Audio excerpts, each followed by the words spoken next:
اور ایک مقولہ ہے کہ میدان جنگ کے بعد دنیا کی سب سے بڑی بے انصافیاں انصاف کرنے والوں کے ہاتھوں ہوتی ہیں. جی جی بہت لیکن اتنا ضرور ہے کہ سرکاری طور پر محکمہ نے کسی ایوارڈ کے لیے نہ ریکمنڈ کیا جی نہ میں نے کوئی ایوارڈ پایا. جی جی لیکن اگر آج بھی اوپینین چیک کی جائے جہاں جہاں میں رہا ہوں انشاءاللہ قدرت کا کرم رہا ہے کہ میں مان کے چلتا ہوں کہ میرے کام کاج میری کارکردگی میری محنت میرے طالب علموں سے لے کر میرے ساتھ کام کرنے والے اساتذہ تک اور میرے سینئرز جو تھے جی میرے آفیسرز تک وہ سب اس کے موقع رہے ہیں کہ آئی اسٹوڈ سیکنڈ ٹو نن جی. جو اپنے کنٹمپریری تھے ان میں. اچھا چونکہ ہم آپ کے ساتھ جو بات کر رہے ہیں یہ سارا ہماری معلومات میں بھی ایک اضافہ ہو رہا ہے اور ایک تاریخ کا بھی ایک چیز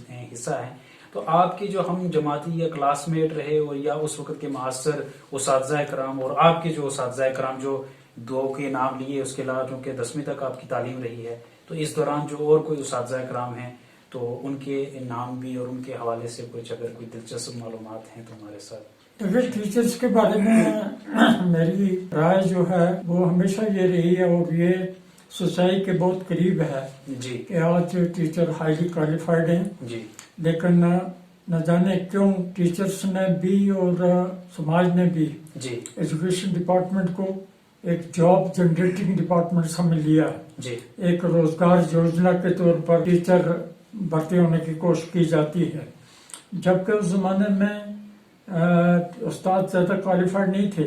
جی آپ حیران ہوں گے کہ 8ویں پڑھے ہوئے ٹیچر اور خال خال ہی 10ویں پڑھے ہوئے جی گریجویشن کی تو بات ہی نہیں ہے یا کہیں بیچ میں ورنیکولر یہیں کے لینگویج میں بی اے وغیرہ کسی نے کر لیا. لیکن جو کمٹمنٹ جو ذوق و شوق جو محنت کا جذبہ جی جو بچوں سے ہمدردی جو پیشے سے لگن جی اس وقت کے اساتذہ میں تھی وہ آج نہیں ہے. جی اور میں یہ پھر گنوانا چاہتا ہوں کہ کمٹمنٹ کا یہ عالم تھا کہ ماسٹر صوبہ خان لسانہ سے پیدل چل کے گاڑیاں تھی نہیں جی جی اڑی میں جا کر ڈیوٹی دے کر شام کو واپس لسانہ جاتے اور یہاں کے ماسٹر تولا رام ہوتے تھے پرانے استادوں کے استاد. آج یقین ہی نہیں آتا ہے کہ وہ یہاں سے صبح نکلتے تھے بی جی کراس کر کے پتراڑا میں جا کر ڈیوٹی دیتے. اچھا پتراڑا میں ڈیوٹی دے کر شام کو گھر لوٹتے تھے. ٹھیک. آپ اندازہ لگائیے کہ کتنی مسافت طے کرتے تھے اور کیا جذبہ تھا ان میں. جی